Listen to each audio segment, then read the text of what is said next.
You have everything, and you feel nothing. Right now, somewhere in the world, a billionaire is staring at a ceiling, wondering why success tastes like ash. A teenager with unlimited entertainment scrolls through infinite content, bored to the bone. A person with a refrigerator full of food opens it for the 15th time today, closes it, and feels empty. The Greeks had a name for this curse 3,000 years ago. They called it the punishment of Tantalus. A king condemned to stand in a pool of crystal water beneath branches heavy with perfect fruit. Yet whenever he reached for the fruit, the branches pulled away. Whenever he bent to drink, the water receded. Eternal hunger in paradise. But here is what nobody tells you. You are Tantalus, except your curse is worse. The fruit is in your hands, the water is at your lips, and still nothing satisfies. The ancient philosophers saw this coming. They warned us that abundance would become our prison. And now, surrounded by more than any generation in human history, you understand exactly what they meant. The Tantalus trap. Tantalus was a king who had everything, wealth beyond measure, the favor of the gods themselves. He dined at Zeus's own table, and it destroyed him. His crime was simple. He stole ambrosia from the gods and shared divine secrets with mortals. His punishment was elegant in its cruelty. Stand forever in paradise, surrounded by everything you desire, able to grasp nothing. The soul that is too much filled with pleasures becomes weak. But here is what the myth really teaches. Tantalus was not punished for his theft. He was punished for his inability to appreciate what he already had.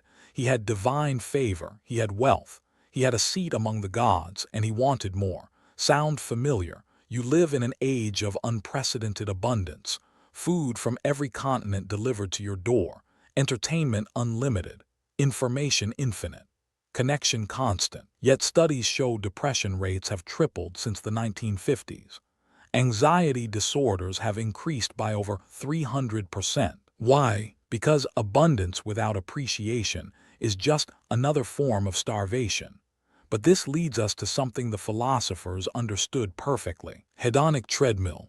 In 1971, psychologists Brickman and Campbell discovered something that explained the modern misery epidemic. They called it the hedonic treadmill. Here is how it works. You want something desperately, a promotion, a relationship, a new phone, you get it. Dopamine floods your brain, you feel incredible.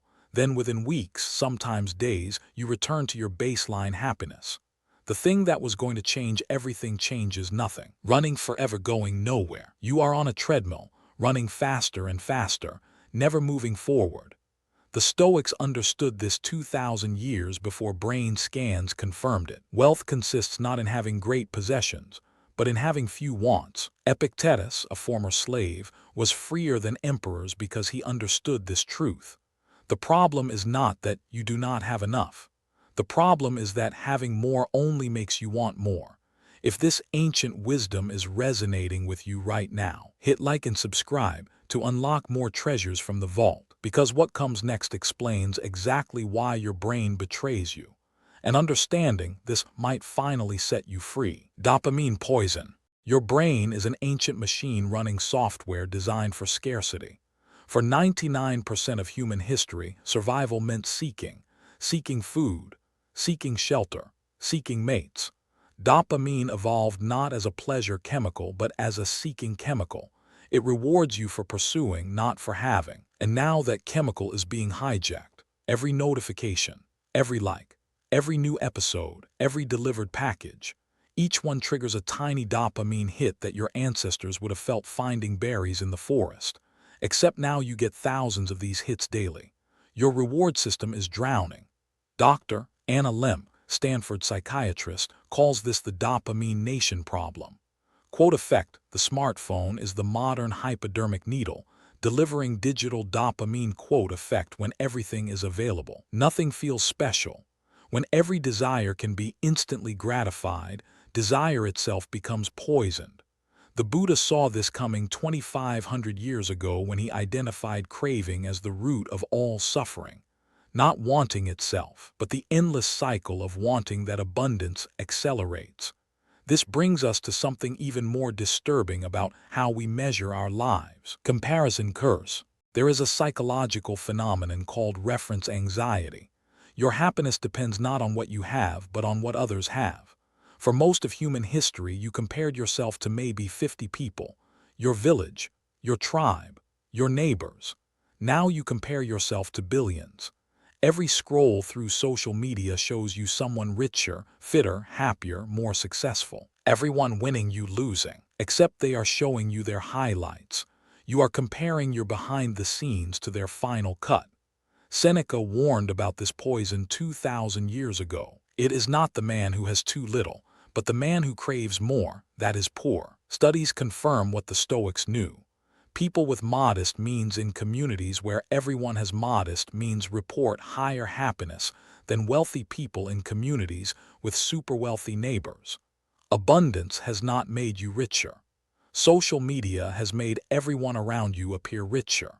And in the mathematics of human psychology, having more than yesterday means nothing if others have more than you. You are Tantalus, reaching for fruit that keeps being replaced by shinier fruit just out of reach. But what if I told you the very structure of choice itself is working against you? Paradox of choice. Psychologist Barry Schwartz conducted an experiment that should terrify you. He set up a jam tasting booth. One day, 24 varieties. Another day, 6 varieties. When there were 24 choices, people stopped to taste, but almost nobody bought. When there were 6 choices, people bought 10 times more. More choices, less joy. Too many options paralyze us. Worse, when we finally choose, we torture ourselves wondering if we chose wrong. Schwartz calls this the paradox of choice. Every streaming service offers thousands of movies, yet people spend 45 minutes browsing, feeling vaguely dissatisfied, often watching nothing. Every dating app offers endless potential partners, yet dating satisfaction has plummeted as options exploded. The secret of happiness is not found in seeking more, but in developing the capacity to enjoy less. Socrates understood that constraints create satisfaction. When you can have anything, you appreciate nothing. Infinite choice creates infinite doubt. Your ancestors had 3 career options, 1 potential spouse in their village, and whatever food grew locally. They did not have choice paralysis. They had clarity. And speaking of what your ancestors understood that you have forgotten, hunger, wisdom. Here is a truth so counterintuitive it sounds insane. Boredom was never the enemy. Hunger was never the problem. They were the price of anticipation. And anticipation is where joy actually lies. Waiting creates wanting, wanting creates meaning. Think about the best meal you ever had. Was it at a 5-star restaurant where you were already full? Or was it after a long hike, starving, when simple food tasted divine? The meal was not better. Your hunger made it better. He who is not satisfied with a little is satisfied with nothing. Epicurus, often misunderstood as a hedonist, actually taught that pleasure comes from appreciating simple things after brief deprivation, not abundance. Contrast.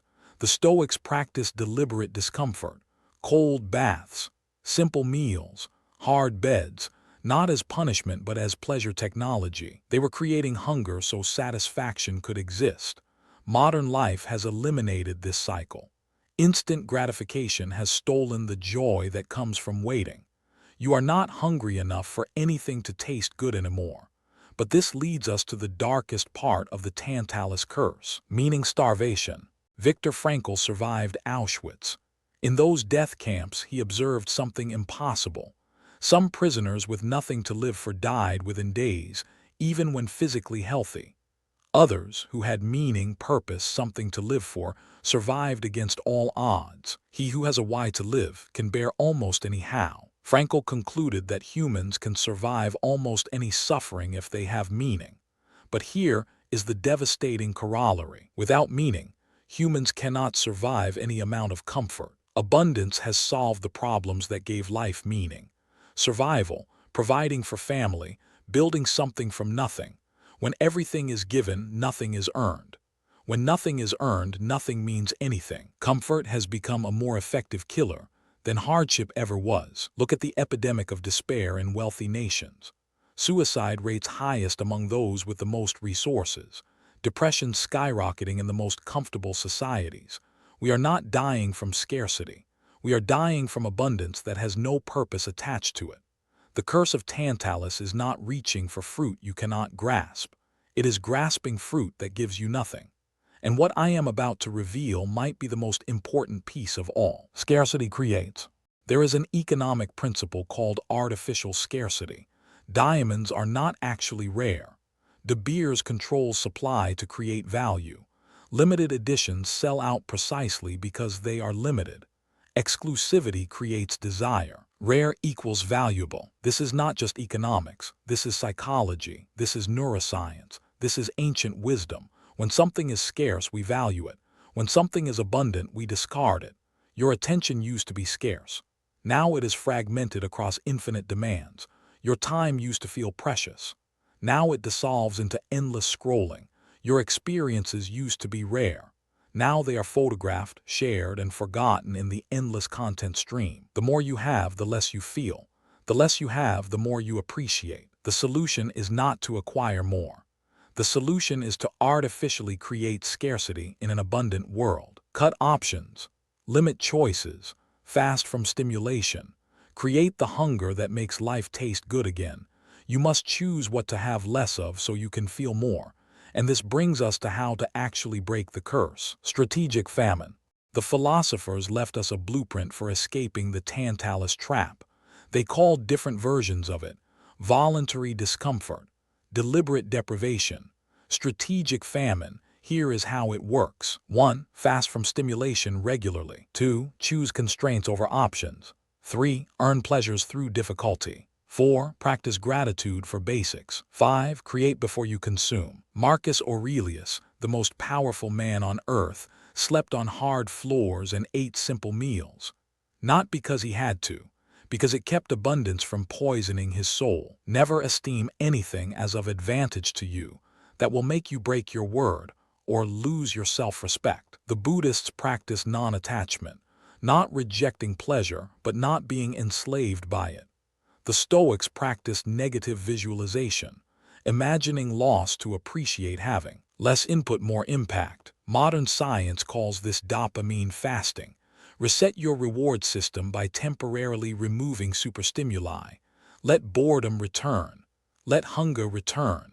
Let waiting return. The goal is not to have less, but to want less. And speaking of this, what Schopenhauer understood might complete this entire picture. Liberation path. Schopenhauer was called the philosopher of pessimism, but he offered something profound. He said the will, our endless wanting, is the source of all suffering. A man can do what he wants, but not want what he wants. You cannot stop wanting. It is built into your biology, but you can choose what to want. You can redirect the wanting toward things that actually satisfy: meaningful work, deep relationships, creative expression, physical challenge, service to others. These are infinite games that never leave you empty. Unlike consumption, which depletes, creation fulfills. Unlike having, which numbs, doing awakens. The escape from the Tantalus curse is not getting more fruit. It is learning to grow your own trees. Create. Nietzsche understood this. Quote effect. He who has a why to live can bear almost any how. Quote effect. Fill your life with why, and the what stops mattering. The ancient curse is broken not by grasping more, but by needing less. Not by consuming more, but by creating more. The water will always recede from those who only want to drink, but those who learn to dig their own wells will never thirst again. You open this video surrounded by more abundance than any human in history. You can close it understanding why that abundance was eating you alive. The curse of Tantalus was never about the fruit he could not reach. It was about the hunger that was taken from him. Without hunger, there is no satisfaction. Without wanting, there is no having. Without scarcity, there is no value. The philosophers across every tradition arrived at the same wisdom.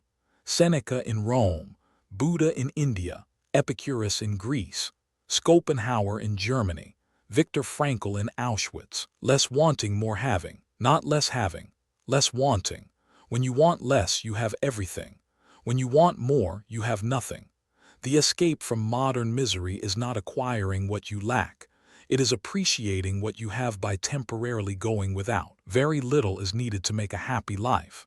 It is all within yourself, in your way of thinking. Create strategic hunger. Choose meaningful constraints. Build instead of consume. Earn instead of receive. And watch the fruit that tasted like cardboard become sweet again. If you made it this far, comment Tantalus freed if you understand that the curse was never about what you could not reach. It was about forgetting how to want. The wisdom of the ages is yours. Use it well. If this unlocked something in you, subscribe for more. Like this video if you want to escape the curse. Share it with someone drowning in abundance. The vault has more.